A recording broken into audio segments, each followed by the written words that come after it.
Hello and welcome into the show, everyone. I am Preston Poole. That is Tyler Adams. This is Unadvised here on the Sports Animal YouTube, Facebook, and right here on our very own X account. Welcome to the show. A lot to talk about today. A lot of stuff has happened. Really, just like last night, it seems like there was a couple of good basketball games last night. Not in the state, but involving two teams that play in the state. Before we get started, though, T-Bag, how you doing? Just enjoying the hell out of this weather, man. Like, Yeah. We're so back. I got my allergies, and I don't even care. I could care less. In fact, speaking of allergies, I need to take my pill. It's hopefully this isn't like a fake spring and it goes back to like 30 degrees in like a week. So hopefully it's here. No, what are you talking about? You want it to go back to 30 degrees? Is that what you're saying? I'm saying hopefully it stays. Hopefully it stays around. And I thought you were saying hopefully it's fake and we're about to back to cold. Oh no, like, hopefully it isn't fake. Hopefully it isn't fake. Yeah, no, trust me, I hate the cold weather. I'd rather be in shorts and a t-shirt every day if possible. But are you the kind of guy where if it's like above 45, you're in shorts? 100%. Yeah. Yeah, me too. Yeah, shorts and a hoodie mostly. Yeah. I'd much rather be doing that than bundled up and freezing cold. So yeah, 100%. Sweatpants just aren't comfy. I mean, like wearing joggers, like if you got the nice sweatpants on, they're comfy. Like when I say nice, like the Nike gray ones, like the ones that are just like baggy. Yeah. Those are comfy. But if you're wearing like joggers, like sweatpants where you're trying to look semi decent, they're not shorts. They're not comfy like shorts are. 100%. I completely agree. All right, let's get into this game last night between the Oklahoma City Thunder and the Brooklyn Nets. It started off as like, what the hell is happening right now in Brooklyn? Because the Nets couldn't miss. They were hitting every single three it seemed like that they took. I think they hit 15 or something like that in the first half. And it just seemed like Oklahoma City didn't even make the trip to Brooklyn to play in that game. The panic mode was setting in big time. I've like a Thunder group text, and people were panicking in that. People are panicking on Twitter. And Preston, I always kind of feel like you're a good voice of reason whenever the Thunder are doing bad. It's like, hey guys, they do play 82 games. Yeah. One of them, two of them, maybe 10 of them, you're gonna lose. Yeah, and you can't win all of them. No one has won every NBA game in a season before.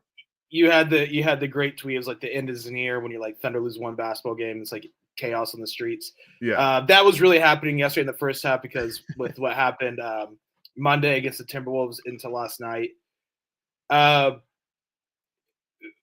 This is a side note. Yeah, you know what Thunder fans are? What's that? We're all just college football fans. 100%. Yeah. Like we have a college football mindset in the state. It better be perfect, or we're gonna be asking some serious questions. I couldn't say it any better because that's 100% what happens when it comes to Thunder fans here in Oklahoma. Is that they're all stuck in the college football mindset where one loss just can completely ruin your season. Nowadays it's a little bit different where you can have 2-3 losses maybe and still make the playoffs, but one loss where you give up a gigantic lead, which it was the worst loss of the season. 100%. It was, but it means absolutely nothing when it comes to the playoffs. I had a guy tweet me. He's like, well, what about playoff seeding? I was like, for the finals? Yeah. I was like, it'd be just for the finals against the Cavaliers. So the Thunder would have to win the West. And if they win the West, they don't have home court advantage. I'll still take it. Yeah. Secondly, the Cavs would also still have to get to the finals too. So you're asking kind of for like a lot in that. Like you can't just be like, we have to play for the 1 overall seed. No, like play for the West 1 overall seed. Whatever happens in the East happens. Don't worry about the East. Worry about the West right now. And it's like there's still 8 games up on the number 2 team in the Western Conference. What the Grizzlies? Let's see where it stands right now. The Grizzlies are. They would have to get like super hot. 9 games. They're 9 games back from the Thunder, and they are only 8 games back from the 10 seed. So maybe their worst 2-game stretch of the season for the Thunder. Maybe I don't think it is. I think there's some other stretches where we could probably say that was a worse 2-game stretch, but the worst 2-game stretch, and they end up a game ahead of where they were when it started. Like Memphis is literally closer to falling out of the play-in altogether, missing the play-in playoffs altogether than they are catching the Thunder. Yeah, that's insane.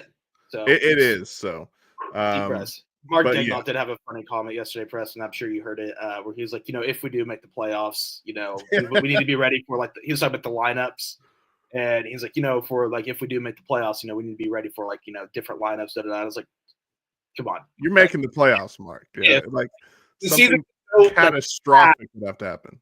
The season could go really bad from here. And you're probably still going to be not a play-in team, and that's going below 500 the rest of the season. Yeah, winning 5 or 6 games the rest of the season, losing 20 You're games. still a 50-win team if you just win 3 more games of the next 24. Yeah, exactly. So, they're making the playoffs. Mark, I like the humble and stuff, but do you think that the last couple of games is just him experimenting with lineups, or maybe the Thunder have gotten bored? Because we've seen the Chet and iHeart lineup hasn't really worked that well yet so far, but they've only played a handful of games, 5-6 games together. So I wouldn't expect everything to be just completely, perfect when it comes to that lineup. Do you think it's just him experimenting right now and trying to figure out what lineups work as we get close to the playoffs? 100%. I think that's what's happening right now. I mean, he kind of said it in the post game, yesterday. No, I don't remember his exact quote, but they asked about the lineups and stuff and doing this, that, the other, and he said this was the same quote where I just mentioned, where he's like, hey, if we make the playoffs, he pretty much said I don't care what you guys think about the lineups right now. We're experimenting for if we make the playoffs. Yeah. We know what lineups work best in what situations, kind of thing. So I definitely 100% think this is an experiment right now. And speaking of lineups, Preston, I mean, last night that non-Shea minutes in the fourth quarter with J-Dub, Chet, Kaysen, Wiggins, and Caruso. Yeah. That was the best non-Shea minutes we've seen since before Chet's injury. I mean, I'm sure there's probably a game or two in there.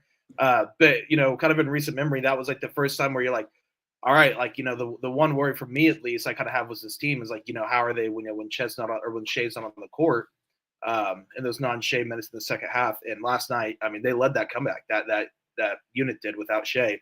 So I thought that was a great sight to see. Chet Holmgren seems to be game by game coming into form. Yeah. I mean, you mentioned him and Hartenstein aren't meshing yet, but you're seeing the progression. There's some missed lobs last night where if those go in, we might have a little bit, it's getting better, but they missed them. So we don't have that yet. But I do think that it's slowly progressing. And I will say this, thank God Chet did come back in February and not early April, late March, because they do need the rest of these 24 games. Or probably 20 games. I'm sure Chet's probably going to miss a couple more games for rest. They do need another about 15 to 20 games of them playing together before they roll in the playoffs. And I think they'll get it down. Yeah, I mean, you sit back and you look at it all right, well, they played 5 preseason games. They could have used that, right? If everything would have been healthy, at the start of the season. So, yeah, 100%. They've only played 6 games together, 7 games. I don't even know what the exact number is, but no need to panic. What I will say is, what the hell is going on with Lou Dort? Because the basket is, not even there. It's real life thunderstruck right now. Yeah, real life thunderstruck. It's not good right now from Lou Dort. And the thing is that he brings such good defense that I think at times you can live with the offense not being there. And he's already a streaky shooter, right? He can go out and he can knock down 6 threes in one night and the next night come out and, not hit anything. But right now he's just not hitting anything at the moment. So I thought it was good to see Kaysen Wallace come up big last night in a spot where we hadn't really seen him much, obviously because he was hurt before the All-Star break. Come out of the All-Star break, kind of get him back into the rhythm. It was good to see him go off last night in that second half. Yeah, and I mean, Aaron Wiggins is just keeping it up too. I mean, this month, let's see, he's averaging, it was 18 last night. It would have gone up because he scored, 22 last night, whatever it was. He's averaging this month 19.2 points.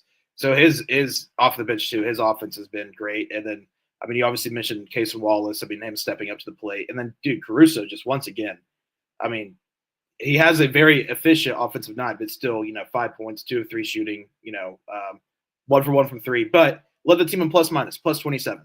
I mean, it's just what he does. When he's on the court, there's a plus minus machine is what he plus minus machine, man. It doesn't matter. He is we can say, Lou Dort's offense will make up, or defense will make up for his offense sometimes. Caruso's really that guy on this team where his defense actually is so impactful it honestly doesn't matter if he's scoring. And if you tell me that Cruz can get 5 to 10 points on efficient shooting every night, and then with his defense, like sign me up every single time, because he's obviously had some streaky offensive moments, and the injury bug, knock on wood, hopefully he can stay healthy.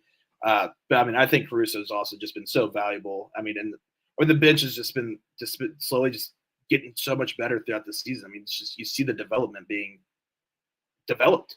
Yeah. Joseph on YouTube says they just learning how to play with Chet, everyone else, since they're finally healthy. 100%. I agree with you. Jake on YouTube said Ohio State doesn't turn it on until the playoffs and no one bats an eye. I think Ohio State fans bat an eye if Ohio State doesn't have it turned on from game one. It just varies by who you root for. So I understand why Thunder fans are frustrated when it comes to, you give up 2 20-point leads. One of them is a 20-plus point lead to the Timberwolves. You win one of those games, but you lose one in like an epic way, and then you start the game against the Nets, where the Nets are up on you. I think they're like 18 points, something like that. The Nets they were shooting like 50% from three for 3.5 quarters. Yeah. It was insane. Again, 82 games. 82 yes. games. 83 this year if you want to go that far, since they had to play that extra one. So I'm not going to freak out over a 3-4 game stretch, because you know what the next 3 to 4 games could be? They could go out and win by 20 points every single night, and look like they're back at, full strength, going to win the championship, stuff like that. That's just how things work in the NBA. I think also if the Thunder would have won on Monday, the outcry, I guess, in the first half yesterday wouldn't have been so bad. But I was sitting there and I was kind of casually watching. I was at dinner with a buddy last night, so I was kind of casually watching the first half, and I kind of just like looked up and I was like, "What's going on in Brooklyn?" And but then I remember instantly. I just thought to myself, I was like, I remember tweeting after that Heat game, no matter what the score is, until that clock hits 0, I'm going to full on believe this team is going to win. And that's the way the team's been all year. When I thought that, I remember I was like, looked at my buddies like, they're going to win. And there was a point in the game last night, Preston, they were 17.5, 18-point favorites last night. They were down. Looked like they weren't, they were dead in the water. They were down in the fourth quarter. They could have covered last night. I mean, they only ended up winning by 8, but there's a moment there, they're up 14, and you're like, damn, they're going to cover. Yeah. I mean, it's just, you can't, I know it's the Nets, but the Nets play hard. The Nets, they have a couple guys, they're not great, but I mean, they caught fire last night. They're still NBA guys. I mean, just don't ever count the seam out until that clock hits 0, because they're 100%. Capable of going on a run like that. They also, Thunder didn't play the greatest defensively to start that game, because they just let the Nets get open. And if you leave an NBA player with a wide open shot, they're more than likely going to knock it down. So we got to add that in there as well. Derek on Facebook says, hey, Preston, hey, T, who is the team you don't want to face in the first round of the playoffs for the Thunder? The Minnesota Timberwolves. Oh, it's history too. Everyone, they figured Shea out, is what the Timberwolves have done. It's been on the morning animals. It's been a big topic about who you don't want to play, like between the Warriors and Mavericks and the Timberwolves. And for me, it's the Warriors, Steph Curry, and playoff Jimmy Butler, and their championship pedigree does make you a little worried. But at the end of the day, I still think the Thunder can take care of business in that. The Mavs, I don't know yet, because we haven't yet to see it outside of 3 quarters with Anthony Davis. But even then, how well is their chemistry going to be by the time they get fully healthy? So yeah, for me, it's definitely the Timberwolves. The Timberwolves would actually be and the Timberwolves it'd be a really good series. Yeah. It'd go to 6 at least. Yeah. The Timberwolves are getting back Dante DiVincenzo, and why am I blanking on Julius Randle? Yeah, Julius Randle, which I don't even want to play Julius Randle. He's gonna be like Josh Giddey. He'll play, like Josh Giddey last year, like played like 12 minutes a game in the playoffs. Yeah. Julius Randle's probably gonna be like a 15 to 20-minute guy in the playoffs. Yeah, 100%. So yeah, we'll see. I did last night because the Nets were double teaming Shea like crazy, which what Minnesota did, and it kind of drives me a little crazy because Shea, when he gets double teamed, kind of just stands at the top of the whatever you want to call it, stands up top and just doesn't move. Right, so I think he should probably move a little bit more, but it came down to a point where I was trying to get a screenshot of the Billy Donovan saying can't play Cancer and tweeted out and say like can't play Shea because he's just getting double teamed and standing up top and not doing anything. I'm like, all right, Shay, you're one of the best players in the league. Like, move around a little bit. They're going to find you the ball, and you're going to be able to get your shots and all that stuff. So that kind of drove me crazy, but they worked through it, and obviously ended up winning. So I look, they're going to figure out how to get past the double teaming stuff with Shay. It's just now teams are going to be doing it more and more. So now they're going to have to work on it more and more and stuff like that. Yeah, I mean, we've been just saying so much. There's still so much basketball left to be played. I mean, they have a long time to figure a lot of the stuff out. Now, the gap's closing on that time, but you still have a lot of time to figure out these very small, what's the word? Problems, I guess we have. Yeah. I mean, we have with this team, or they have issues, maybe. Issues, yeah, like these little small where we're nitpicking. That's what I'm looking for. Nitpicking. That's all it is. I mean, they're 47-11. Derek also wants to know when is AJ Mitchell coming back? Probably the playoffs. Yeah, he'll probably won't play much. Yeah, it'll be till around they have it listed as April 2nd. That's 10 days left in the NBA season because it's the last game for the Thunder. I believe it's the 12th of April. So and that's just when he's going to be reevaluated. So, I mean, it could be, first round, second round, who knows? We'll see. But I would assume the playoffs. Man, I wish we had him right now. Yeah. I mean, he's playing great. Did you hear about the fortune cookie story? Fill us in, because I've kept up with it a little, but I don't know the full backstory. I know there's like a 10-year-old fortune cookie in Gideon's locker. So I forget what night it was. It was the first time that so it had been Sunday night that the Timberwolves and the Thunder played in Minnesota. Gideon was clean, has a locker up there, which no one uses the lockers. No, yeah, I see them, but I didn't know there was anything in them. So Gideon uses a locker up there, and he puts stuff in, and he was like cleaning it out, and he found just a bunch of old stuff, and one of those happened to be a bag of fortune cookies. That was next to, I believe he said, an American Pharoah Kentucky Derby poster, which that happened 8 years ago. So they're at least 8 years old, could be older than that.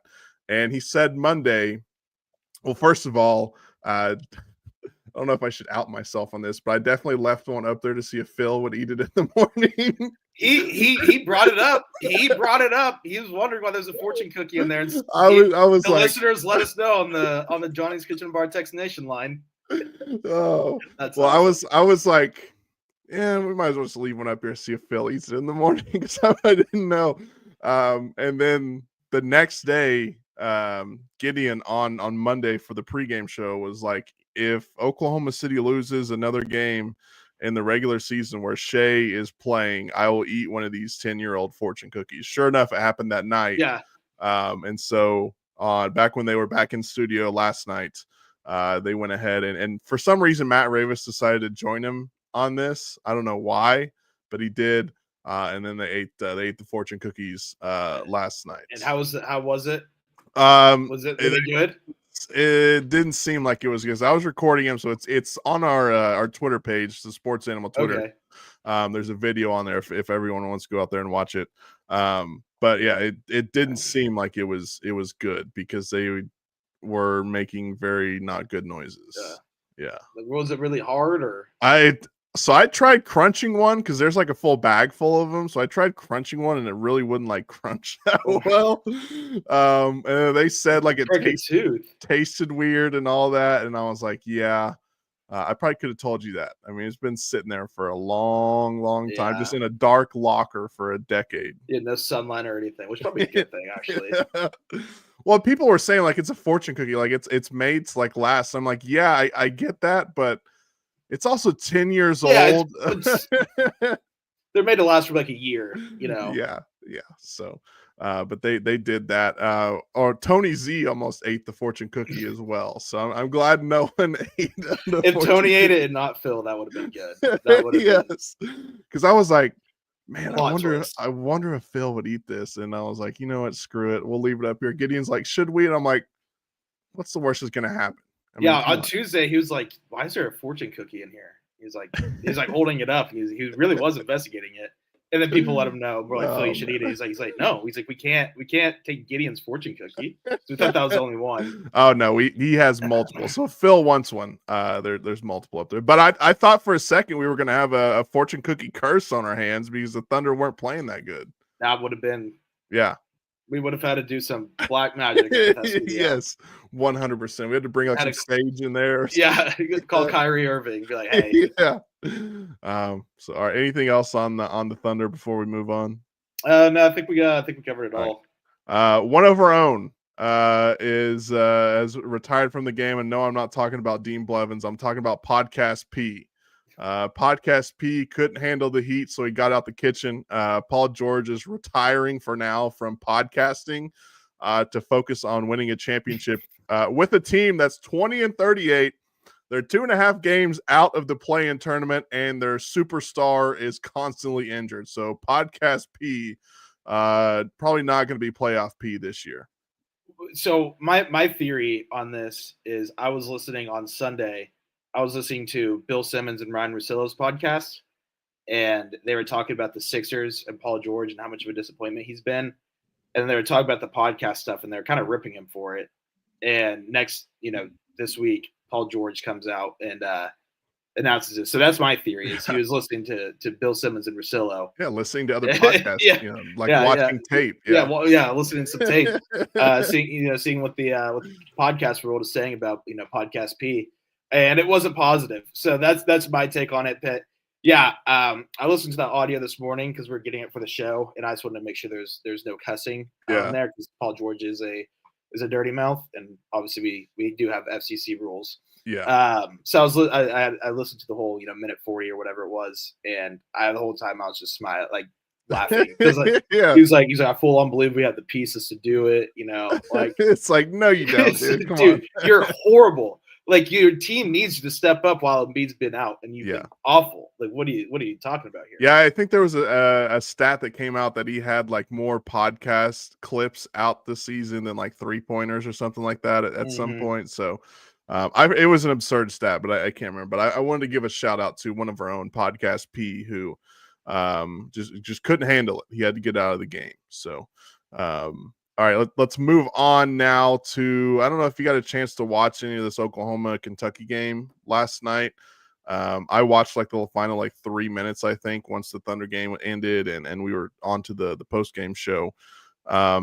They drop a close one. In the last 20 seconds was like mayhem in this game. I don't know if you saw like the clips after of them fighting with Owe and stuff like that. And Brandon Garrison too, former OSU guy. So I wonder if there's maybe a little bit old bedlam in there with him because he was jawing to that crowd. And he snubbed Oklahoma as well. Like they didn't pay him enough money. He went and got more money at Kentucky.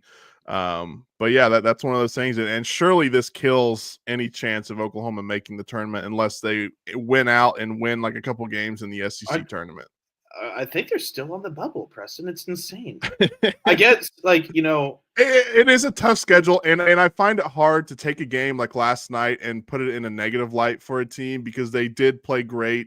They just came up very short at the end. So I don't in my mind, now I don't know what Lenardi is thinking, but in my mind, to put that against a team like, yes, they did lose, but it was with 6 seconds left in the game. They played great, the whole entire night. They're coming off a win against the number 21 team in the country in Mississippi State, playing Kentucky.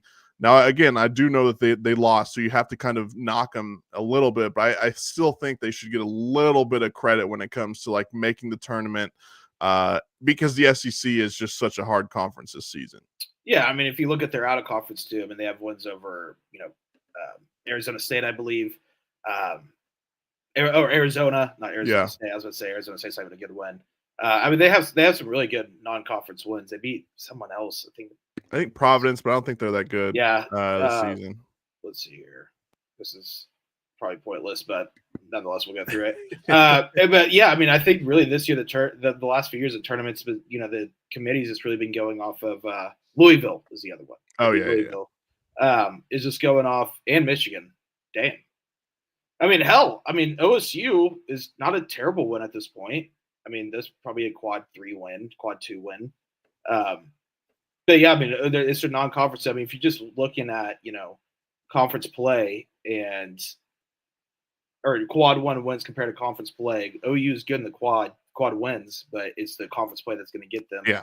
I Terrible. don't think they're going to make the tournament, but I mean, they're still alive. They're still alive. For sure. Yeah, I mean, they've got, if they would have won last night, I think the bracketology number said 71% of chance of making the tournament.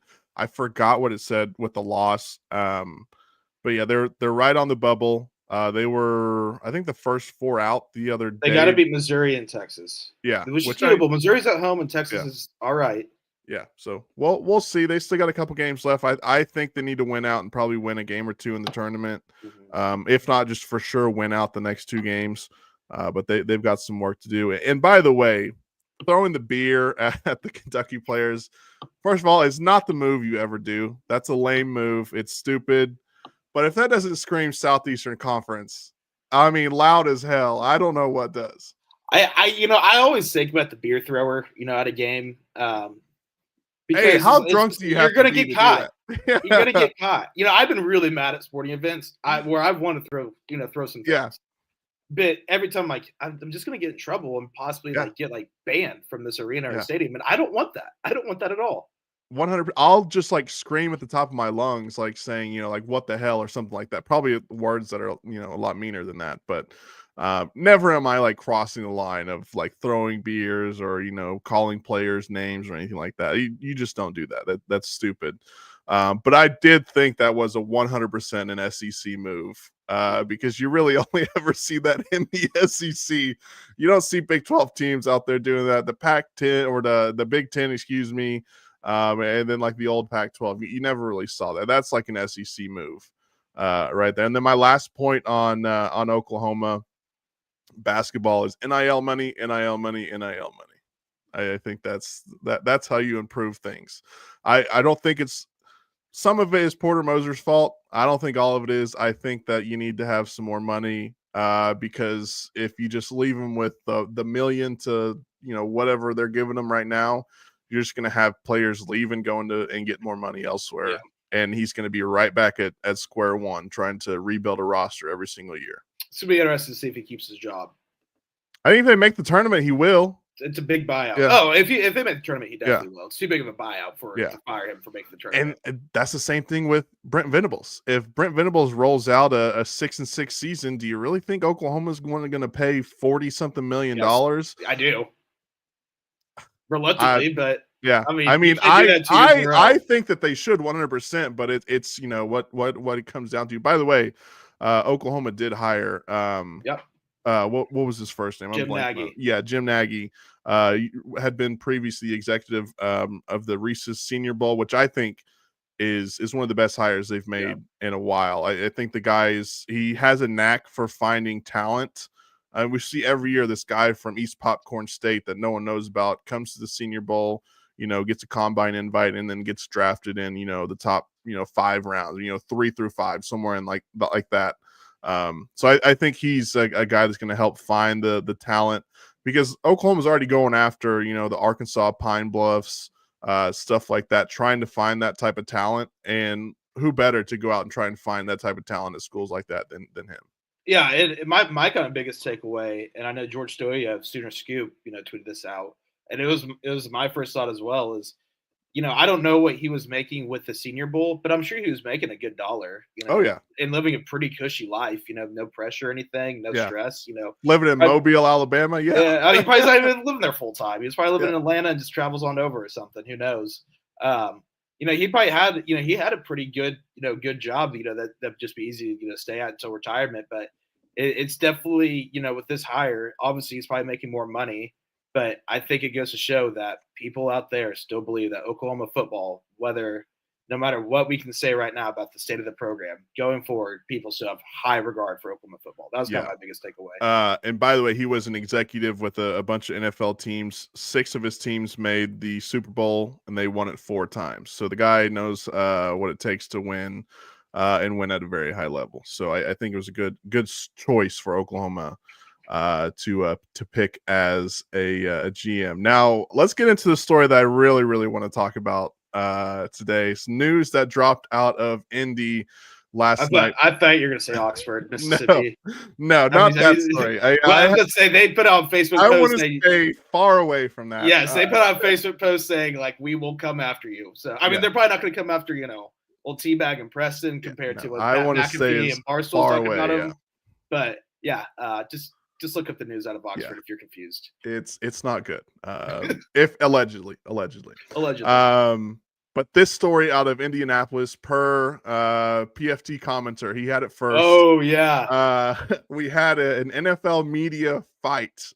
My phone is just blowing up right now. Sorry. To figure out what's going on here. Anyways, all right, it's fantasy football chat going on. I don't know why we're having that right now. But anyways, so we had NFL media fight. Was it yesterday or the day before? I can't remember which day it was, but it was recently. The news came out yesterday. It was Jordan Schultz of Fox who verbally accosted Ian Rappaport of NFL media at a Starbucks in Indianapolis. And that report came from Pro Football Talk, but PFT commenter like an hour before that came out and was like, I've got some pretty big news that there was an altercation. I don't think it came to like a fisticuffs or anything like that, but it was definitely a verbal altercation. And my first thought was Ian Rappaport probably deserved it because all he is a mouthpiece for the NFL. And that is me saying that because I have prior beef with Ian Rappaport. What he did to you? Back in 2023, he tweeted all year long how the Chargers defense was one of the best defenses in the NFL when they were dead last in every single statistic. So that's why I say he's a mouthpiece for the NFL. All he wants to do is talk good things about the NFL. I didn't follow him. I'm Shefty through and through. And all this stems from is him going out and running his mouth saying that Matt Stafford and Tom Brady met in like Montana somewhere. And it was not about football. You're going to tell me those two guys meet. One, Tom Brady is an owner of the Raiders. Yeah. And who's trying to find a quarterback right now? Yeah. The Raiders. Matt Stafford's not going to be on the Rams. So I think Schultz was mad about that. And they got into it because I think Schultz was saying that it definitely was about football. And of course, Rappaport was saying that it was not about football. It was just a friendly meeting. Friendly little thing. Yeah. So the funniest part about this whole story is Jordan Schultz. His dad is Howard Schultz, the Starbucks guy, and this all happened in a Starbucks. At a Starbucks. That's the best part of the whole story. As Matt Ravis said it last night, if you're going to get into a fight, it might as well be at Daddy's coffee shop, right? And I agree. Yeah, Howard Schultz, previous owner of the Seattle Supersonics, by the way, and former CEO of Starbucks. So yeah, that's an awesome story. That's the best. I mean, the Combine is just one of those weeks every year where you'll get something, and it's usually kind of juicy. Yeah. But it's involving like NFL teams. What's going to happen with this player or this draft, this, that, the other.